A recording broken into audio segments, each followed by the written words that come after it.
Assalamualaikum warahmatullahi wabarakatuh. Hai anak-anak misi yang soleh dan soleha, apa kabar kalian hari ini? Semoga kalian semua dalam lindungan Allah dan sehat selalu ya. Amin ya rabbal alamin. Pada kesempatan ini kita masih belajar melalui video pembelajaran jarak jauh dan tetap semangat ya. Sebelum kita memulai suatu kegiatan atau belajar, sebaiknya kita membaca doa belajar terlebih dahulu ya. Mari sama-sama kita membaca doa.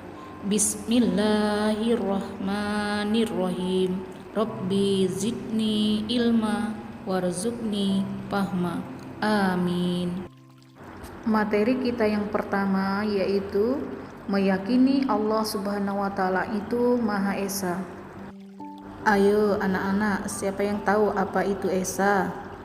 Baiklah, Miss akan menjelaskan tentang Allah Subhanahu wa taala itu Maha Esa. Allah Subhanahu wa taala Maha Esa disebut juga Al-Ahad.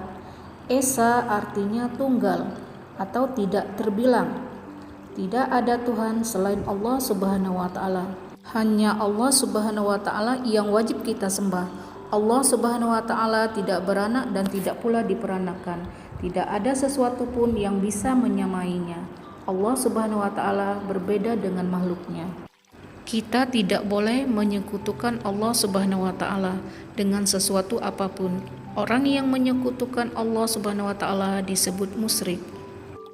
Sedangkan perbuatannya disebut dengan syirik. Syirik adalah dosa besar yang tidak diampuni oleh Allah Subhanahu wa taala. Keesaan Allah Subhanahu wa taala dijelaskan dalam Quran surah Al-Ikhlas ayat 1 sampai 4. Mari sama-sama kita lafalkan Quran surah Al-Ikhlas ya. A'udzubillahi minasyaitonirrajim. Bismillahirrahmanirrahim. Qul huwallahu ahad. Allahus samad, lam yalid walam yulad walam yakul lahu kufuwan ahad. Artinya, katakanlah Muhammad, dialah Allah yang Maha Esa, Allah tempat meminta segala sesuatu. Allah tidak beranak dan tidak pula diperanakkan, dan tidak ada sesuatu yang setara dengannya. Nah, sekarang Miss mau bertanya, bagaimanakah cara kalian meyakini Allah itu Maha Esa? Adapun cara kita meyakini Allah itu Maha Esa, pertama, harus beribadah hanya kepada Allah. Kedua, selalu memperbanyak zikir kepada Allah. Ketiga, tidak boleh menyekutukan Allah dengan sesuatu apapun. Keempat, tidak boleh meyakini pada ramalan-ramalan nasib. Dan kelima, tidak boleh menghambakan diri kepada selain Allah Subhanahu wa taala.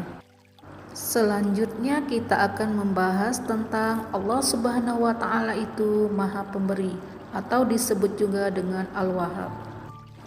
Al-Wahhab adalah salah satu Asmaul Husna yang artinya Allah Maha Pemberi Karunia. Karunia merupakan hadiah yang bebas dari imbalan dan kepentingan atau disebut juga dengan dermawan. Allah memberi tanpa pamrih atau tanpa mengharap imbalan. Allah memberi kepada semua makhluk tanpa diminta dan tanpa merasa bosan. Allah memberi tanpa batas waktu kapanpun dan dimanapun kita berada. Allah Subhanahu wa taala terus memberi dan akan tetap memberi apapun yang dibutuhkan oleh makhluknya. Allah selalu memberikan yang terbaik bagi makhluknya.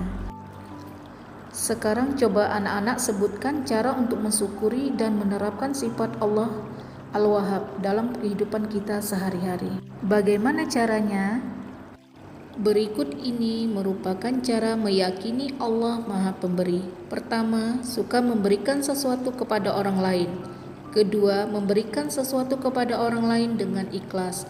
Ketiga, memberi kepada orang lain tanpa diminta atau disuruh. Dan keempat, berusaha memberikan sesuatu kepada orang lain sesuai dengan kemampuan yang kita punya. Nah, sekarang kita latihan dulu ya anak-anak. Jawablah pertanyaan-pertanyaan di bawah ini dengan benar. Ada 5 pertanyaan yang harus kalian jawab dan kerjakan di buku tulis ya. Demikianlah pembahasan kita tentang meyakini Allah Subhanahu wa taala itu Maha Esa dan Maha Pemberi. Semoga bermanfaat dan dapat diterapkan dalam kehidupan kita sehari-hari ya anak-anak. Alhamdulillah, pembelajaran hari ini cukup sampai di sini dulu ya. Mari kita tutup pembelajaran hari ini dengan membaca doa ya. Subhanakallahumma wa bihamdika asyhadu alla ilaha illa anta astaghfiruka wa atubu ilaik. Wassalamualaikum warahmatullahi wabarakatuh. Sampai jumpa pada pembelajaran berikutnya. Terima kasih anak-anak, sampai jumpa.